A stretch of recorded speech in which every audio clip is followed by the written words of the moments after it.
What's up, it's you? For today's video, we made full Gym Leader Kabu team. We have completed Gym Leader Milo and Gym Leader Nessa. If you haven't checked those videos out, they are on my channel. Those videos are not going to watch themselves, people. Now, Gym Leader Kabu actually only has 5 Pokemon, so all the battles that I did right were 5 versus 6, putting me at a pretty overwhelming disadvantage. Now, the EVs and IVs, obviously, I made them up myself, so we got those good ones there. And I've also got the items as my own, but I had the moves as the gym leaders, as they would use in the games, right?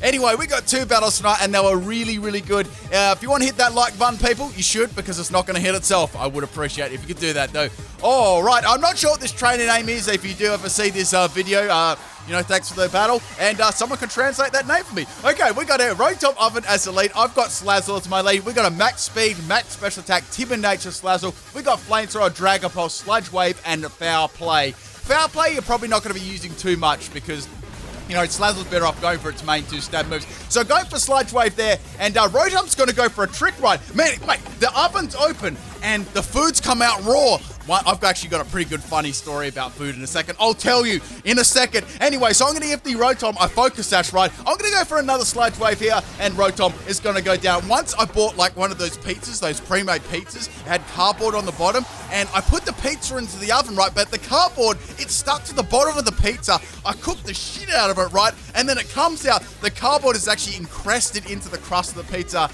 And I had to throw the pizza in the bin because I couldn't eat it. Actually, I tried to gorge out the top of it and eat that, but it didn't work too well, and I had to throw it in the bin. Anyway, that's my amazing story. I bet no one's ever done that before. All right, so we got a Hatterini lead here. It was sort of an interesting swapping now. So, okay, why are they swapping that in? They know that I've got Sludge Wave, so anyway, let's go for that. I went for that big Sludge Wave there. It's going to land on 1 health with a Focus Sash, man. 2 Focus Sashes in 2 seconds there.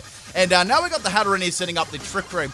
Usually it would be a lot bulkier than that, but they obviously really wanted to set a Trick Room up. So at this stage, I want to swap Salazzle out. It's very, very fast Pokemon, so it's not going to do so well in the Trick Room. And we're going to go into the Arcanine. Now, Arcanine does have extreme speed on this set too, which is going to be a very nice way to get around Hatterini in the Trick Room. That's a very good Trick Room Pokemon too. It's fairly bulky on the special side as well. It's got some nice special attack. All right, so we're going to eat that Citrus Berry. Yes, that's the item I gave it. I did contemplate giving it like a lot of different items, but we got Flare Blitz, Iron Head, Play Rough, and Extreme Speed on this set, exactly like the Gym Leader would have.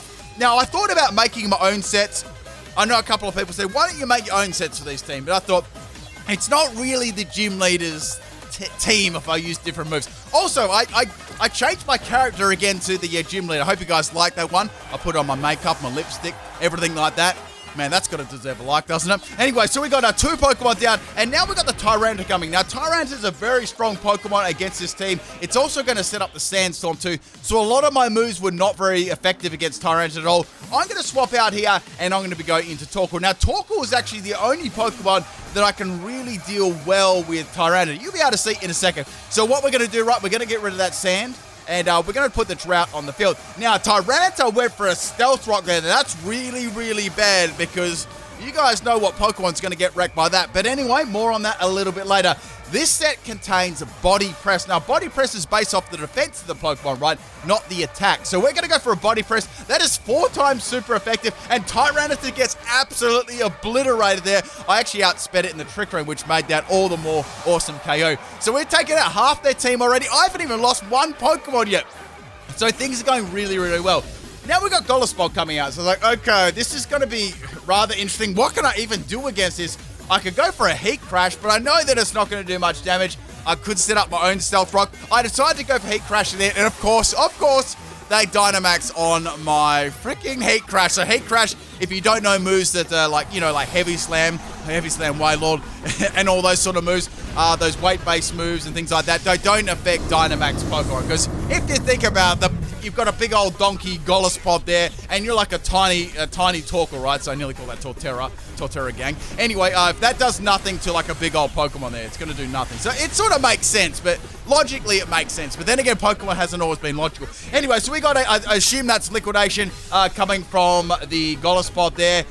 We got the Heat Crash, which is going to fail, right, unfortunately. So I've got to swap out here. I've got to preserve that Torkoal for maybe a little bit later on so I can, you know, pop that Drought out again. And we're going to go into Arcanine here. I'm going to take some Stealth Rock damage, and I'm going to drop the attack of the Golluspot there. Now, there's not a lot I can do here. It's not like I can swap into another Pokemon because I'm carrying all fire types. And Arcanine is just going to have to get Hydro Pumped in the face there. And that is going to go down. So once I had a really once good lead here. But as soon as one heavy counter comes out, you know, the battle can really change with this team, right? So Torkoal's going to come out there. It's going to pop the Drought up. Again, getting rid of that, that nasty water on the field, rain. And we got the Torkoal swapping out here. I was like, okay, I'm just going to swap in like another Pokemon. We'll go into Slazzle this time. Now, Slazzle does have the Focus Sash, which is going to be really good. But unfortunately for me, the Focus Sash is going to be gone because they managed to get up the Stealth Rock earlier on with the Tyranta. So they're going to fire off another Laser Beam at me, and my Slazzle is going to go down. There's nothing I can really do. It's a very strong Pokemon and very good against my team, right? And it's very bulky too, so for me to get rid of this one, I'd have to activate Emergency Exit, which is very doubtful when it's Dynamax, unless I got like an overwhelming powerful move. This was really bad. I swapped in Torkoal to get the Drought up, but unfortunately, I missed out on 2 health from the Drought. I was actually streaming this one too, so I was reading back and forth on the chat, and I just missed the 2 health on that one, so that was devastating. It's still raining, it's not sun anymore. I'm in a really bad spot here. I've only got like 2 Pokemon left, and they've got 3 left. So my choices are very limited here. I've either got to go for the Dynamax and then go for the Lunge. I can't go for the G-Spot Certifono, or how do I say that? Certifeno? I'm not sure how to say that. Anyway, so it's G-Spot Centipede time. I can go for a Lunge and take that one out and see if we can get my max move on the field, which is very nice. It's like a Fire Spin, which is quite handy. Okay, so I didn't really want to use this Pokemon in the rain, but there you go. It didn't really work out to plan. Now, Golspot, I wasn't sure if it had Aqua Jet or not. It does have Sucker Punch, though, so if it had Aqua Jet, it would have used it, right? So that clearly is the only priority it's got, apart from First Impression, of course. So going for that, a big Butterfly there. That's going to do a lot of damage. It's going to activate that, not the weakness policy, the emergency exit. It's also going to drop Golspot's special attack, which is going to be so useful. Anyway, so that's swapping out, obviously. And now we got the next Pokemon coming in, which is the Shuckle. Now, I find it really interesting that the Shuckle didn't come out earlier on and start to set up, sticky web, all that sort of stuff. So I was like, okay, let's go for my my max move here. I actually got really lucky. I got a crit there, and against the Shuckle, Shuckle's got very good defenses, and obviously it's going to go for a Power Trick here. So like, wow, that's crazy. So what Power Trick does, it actually swaps its defense and its attack stat. So now its massive defenses are actually its attack, and its poor attack is now its defenses. The only bad thing about them is, right, there's no Trick Room up. They're going to have to rely on like a luck item, like maybe Quick Claw to outspeed me, because now the defense is like 2, like their attack was. So go for a Max Butterfly again there, and Shuckle is going to get absolutely wrecked. I think they either had Quick Claw or they just wanted to burn up my G-Spot. Anyway, so we're going to have Golspot again swapping in here. I already know that's got a little bit of health left, and I'm going to be small again. So I've only got one more Pokemon left after this, which is the Ninetales. Now, in this team, right, I wanted to make sure I could use all of my Pokemon. I really did. I want to use all 5 of them in one battle. So I really couldn't swap it out at this stage into Ninetales. So I thought, okay, I could go for a Lunge here. Lunge should be a good amount to take out. This was a max speed and max attack Center Scorch as well, if I didn't say the EVs on that one already. Torkoal was max health and max attack too, if I didn't mention that either. So go for the Lunge here. Lunge also drops the attack of the opposing Pokemon, and Golspot is going to go down. So that was really good. That was the big problem Pokemon. That pretty much wiped out most of my team. Alright people, we've got one more Pokemon left, and if you thought the battle was over now, you were dead wrong. So we got the Shiinotic coming out here. You're probably like, alright, it's gonna go for a Fire Lash, right? I didn't. I was like, I'm gonna go for the Ninetales and see if I can take this out with a Fire Blast, because I haven't used Ninetales yet. I really want to use Ninetales. Then it's gonna go for a Spore. I actually thought it might go for a Sap Sipper. Not a Sap Sipper, a Strength Sap. I always get those two moves mixed up, abilities and moves mixed up. So instead of going for the move I thought it would, I'm going to be asleep. So this is really bad, because I actually sacked off my Center Scorch there due to the Stealth Rocks. I'm like, what am I going to do here? What's it going to do to me? So I went for Dream Eater, and that's actually really bad, because it's not like I can swap back in my other Pokemon, right? So I've got to stay in the hope that Fire Blast, I wake up firstly, and then Fire Blast hits. So I'm going to be asleep again there. It's going to continually go for the Dream Eater, man. If I get, seriously, if I get beaten by a Dream Eater Shiinotic using a Mono Fire type team, I actually think I'm going to disconnect, I'm actually going to disconnect. Anyway, so we got the battle, sort of like, this was the 3rd turn that I was asleep for if I didn't wake up, and I thought, surely I have to wake up now. It's been like too many turns. Ninetales wakes up, and the Fire Blast lands, and I save my pants. And that one is Shinotic down. And that, my friends, is the first battle. Hope you enjoyed that. That could have turned out really bad there on the Ninetales. Like, it was a meme, right? It was a meme that I had to use Ninetales. There's sort of a thing going on in stream. If you're there, you know what I'm saying. So pretty much we got the second battle here. And the Ninetales meme continues. So I sort of made it like a rule that I had to use all of the Pokemon on my team, even if I was in a really bad spot. Oh, right, the second battle we got is against Chris, and Chris is going to lead off with the Galvantula, which is definitely not going to set up a Sticky Web Thunder and all that sort of stuff. All right, so Torkoal was my lead this time. Obviously, it worked very nicely putting the Drought on the field, and I could go for moves like Heat Crash and stuff too, and I could also set up my own Stealth Rock. Commonly, I don't use Stealth Rock a lot on my team, so it sort of was nice to actually have like a decent starting move. So we got Volt Switch from the Galvantula, which does probably a little bit more damage than what I thought it would do. It could possibly be, I'm guessing it's probably choice specs. It did like a little bit too much damage there. And anyway, I went for a Stealth Rock here, and now we got Dewey coming out. Now Dewey was a big problem here. Like a big problem. We'll get to see that in a second. So we got the Stealth Rock on the field, which is going to be really good there. That's going to help me out later on the game. So now we got the Liquidation here on the Torkoal. That actually takes me out in the sun. I was like, damn, son. I couldn't have swapped anything out to that either. So down goes Torkoal, which is really bad because I've lost my Drought Pokemon so early on in the game. So now we're going to go to Arcanine. Then we're going to drop his attack, which is going to be very handy. Now, this is another Pokemon which I don't have a lot to do. I could go for Flare Blitz, but I definitely know this thing's going to have Water Bubble, right? So go for Flare Blitz in the sun against Arachnoid. And man, that only did half. That thing ate it like hard. Anyway, so I'm going to hit by a little bit of recoil. We got a Liquidation coming from the big old spider again. And it still does really good damage there. That Intimidate and the sun and everything like that. The item I gave with the Citrus Berry, that's going to get me a little bit of health left. So that's going to be nice.